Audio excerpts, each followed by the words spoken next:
শুরুতে জানিয়ে দেব যুদ্ধ কখন এবং কিভাবে শেষ হবে সেই সিদ্ধান্ত নেবে ইরান, আব্বাস আরাগচি। তারপর জানিয়ে দেব কুয়েত ভুলবশত ৩টি F-15 ভূপাতিত করেছে মার্কিন কেন্দ্রীয় কমান্ড। এখন জানিয়ে দেব খামেনির মৃত্যুর পর আলোচনায় হাসান খোমেনি। এবং সর্বশেষ জানিয়ে দেব হিজবুল্লাহর গোয়েন্দা সদর দপ্তরের প্রধান নিহত, দাবি ইসরায়েলের। দর্শক, এতক্ষণ শুনছিলেন সংবাদ শিরোনাম, এখন শুনবেন বিস্তারিত। জানার আগে আপনি যদি আমাদের চ্যানেলে নতুন এসে থাকেন, সাবস্ক্রাইব করুন। আর আপনি কোথা থেকে ভিডিওটা দেখছেন তা কমেন্ট করুন। এখন বিস্তারিত। যুদ্ধ কখন এবং কিভাবে শেষ হবে সেই সিদ্ধান্ত নেবে ইরানি, আব্বাস আরাগচি। ইরানের পররাষ্ট্রমন্ত্রী আব্বাস আরাগচি বলেছেন, সাম্প্রতিক সংঘাতের সূচনা করেছে যুক্তরাষ্ট্র ও ইসরায়েলি প্রশাসন, তবে যুদ্ধ কখন এবং কিভাবে শেষ হবে সেই সিদ্ধান্ত নেবে ইরানি। একই সঙ্গে বিশ্লেষকেরা বলছেন, উপসাগরীয় অঞ্চলে মার্কিন ঘাঁটিগুলোতে হামলার মাধ্যমে ইরান সুপরিকল্পিত কৌশল বাস্তবায়ন করছে। ইরানি সংবাদমাধ্যম তাসনিম নিউজ জানিয়েছে, রোববার সামাজিক যোগাযোগ মাধ্যম এক্সে দেওয়া এক পোস্টে আব্বাস আরাগচি যুক্তরাষ্ট্রের ইরাক ও আফগানিস্তান আগ্রাসনের প্রসঙ্গ তুলে ধরেন। তিনি বলেন, গত 2 দশকে ইরানের পূর্ব ও পশ্চিম সীমান্তে যুক্তরাষ্ট্রের সামরিক ব্যর্থতাগুলো তেহরান গভীরভাবে বিশ্লেষণ করেছে এবং সেখান থেকে প্রয়োজনীয় শিক্ষা নিয়েছে। আরাগচি আরও বলেন, তেহরানে বোমাবর্ষণ ইরানের যুদ্ধ পরিচালনার সক্ষমতাকে দুর্বল করতে পারবে না। তিনি জোর দিয়ে বলেন, ডিসেন্ট্রালাইজড মোজাইক ডিফেন্স কাঠামো আমাদের সেই সক্ষমতা দিয়েছে যার মাধ্যমে যুদ্ধের সময় ও পরিণতি নির্ধারণ করবে ইরানি। ওমানের মধ্যস্থতায় তেহরান ও ওয়াশিংটনের মধ্যে পরোক্ষ পারমাণবিক আলোচনা চলার মধ্যেই গত 28 ফেব্রুয়ারি যুক্তরাষ্ট্র ও ইসরায়েল ইরানের ওপর হামলা শুরু করে। এর আগে জেনেভায় অনুষ্ঠিত সর্বশেষ দফার আলোচনায় উভয় পক্ষ উল্লেখযোগ্য অগ্রগতির কথা স্বীকার করেছিল, কিন্তু সামরিক উত্তেজনা বেড়ে যাওয়ায় কূটনৈতিক প্রচেষ্টা কার্যত আড়ালে চলে গেছে। যুক্তরাষ্ট্র ও ইসরায়েলের হামলায় ইসলামী বিপ্লবের নেতা আয়াতুল্লাহ আলী খামেনি, একাধিক জ্যেষ্ঠ সামরিক কমান্ডার এবং শত শত বেসামরিক নাগরিক নিহত হন। এর জবাবে ইরান অপারেশন ট্রু প্রমিস 4 শুরু করে। এই অভিযানের অংশে ইসরায়েলের লক্ষ্যবস্তু এবং মধ্যপ্রাচ্যের বিভিন্ন স্থানে অবস্থিত মার্কিন সামরিক ঘাঁটিতে ব্যাপক ক্ষেপণাস্ত্র ও ড্রোন হামলা চালানো হয়েছে।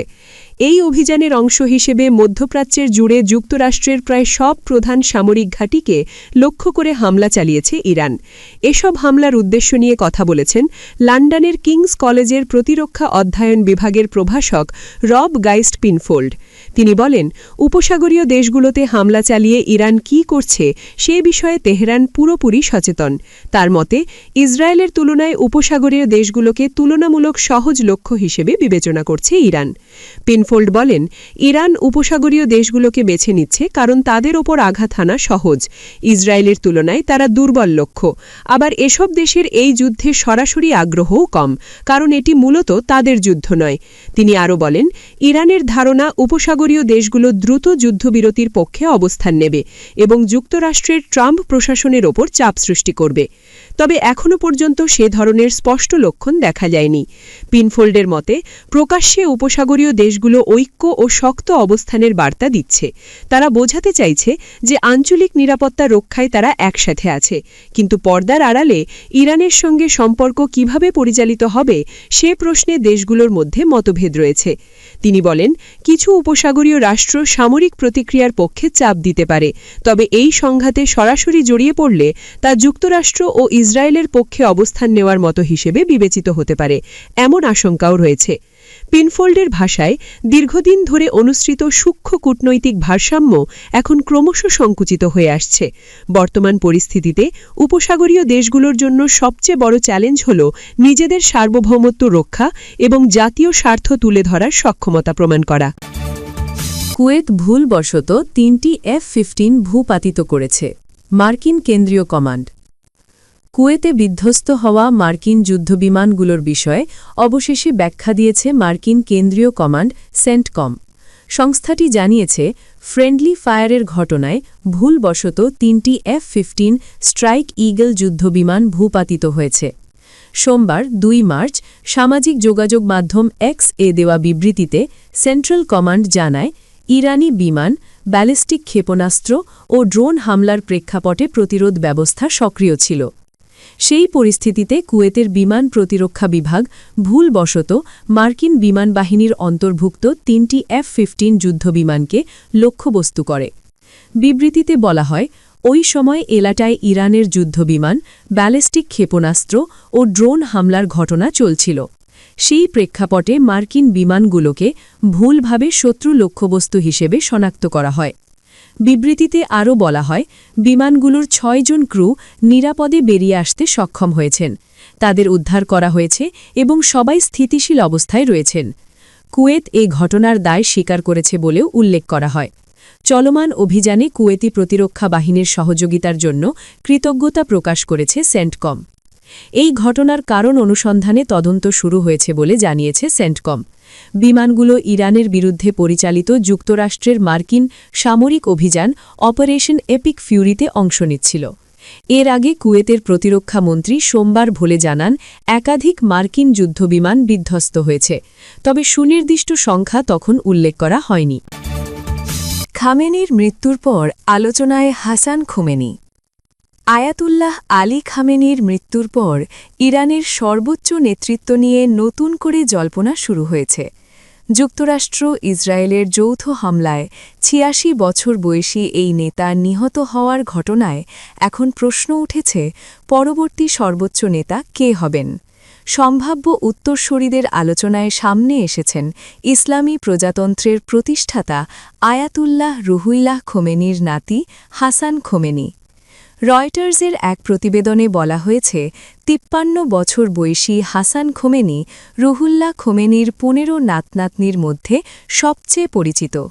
ইরানের ধর্মীয় অভিজাত মহলে তাকে তুলনামূলক মধ্যপন্থী হিসেবে দেখা হয়।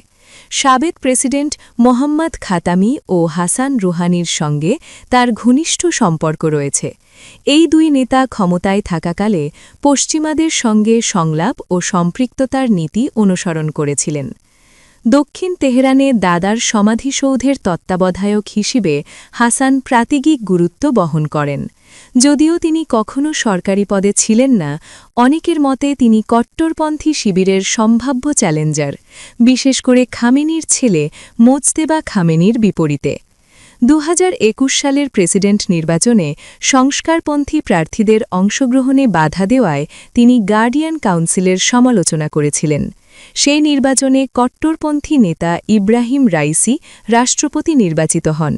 পরে ২০২৪ সালে হেলিকপ্টার দুর্ঘটনায় তার মৃত্যু হয়। ২০২২ সালে নৈতিকতার পুলিশের হেফাজতে ২২ বছর বয়সী মাহসা আমিনির মৃত্যুর পর দেশজুড়ে বিক্ষোভ শুরু হলে হাসান খোমেনি স্বচ্ছ তদন্ত ও জবাবদিহি দাবি করেন। তবে একই সঙ্গে খামেনি বিরোধী স্লোগান দেওয়া বিক্ষোভকারীদেরও সমালোচনা করেন, যা ইরানের বিদ্যমান শাসন কাঠামোর প্রতি তার আনুগত্যের ইঙ্গিত দেয়। রাজনৈতিকভাবে সংস্কারপন্থী ভাবাধারার সঙ্গে যুক্ত থাকলেও তিনি ইসলামী প্রজাতন্ত্রের কাঠামোর ভেতরেই পরিবর্তন চান। ২০১৫ সালের পারমাণবিক চুক্তির পক্ষে অবস্থান নিয়ে তিনি রুহানি সরকারকে সমর্থন করেছিলেন। তবে ২০১৮ সালে তৎকালীন মার্কিন প্রেসিডেন্ট ডোনাল্ড ট্রাম্প চুক্তি থেকে সরে গেলে পরিস্থিতি বদলে যায়। ১ দশক আগে বিশেষজ্ঞ পরিষদে প্রার্থী হতে চাইলেও গার্ডিয়ান কাউন্সিল তাকে অযোগ্য ঘোষণা করে। আনুষ্ঠানিকভাবে ধর্মীয় যোগ্যতার ঘাটতির কথা বলা হলেও বিশ্লেষকদের মতে এটি ছিল সংস্কারপন্থী চ্যালেঞ্জ ঠেকানোর পদক্ষেপ। আরবি ও ইংরেজিতে সাবলীল হাসান সামাজিক যোগাযোগ মাধ্যমে সক্রিয় এবং পাশ্চাত্য দর্শনেও আগ্রহী। ব্যক্তিগত জীবনে তিনি আয়াতুল্লাহ পরিবারের কন্যা সৈয়দা ফাতিমাকে বিয়ে করেছেন। তাদের ৪ সন্তান রয়েছে।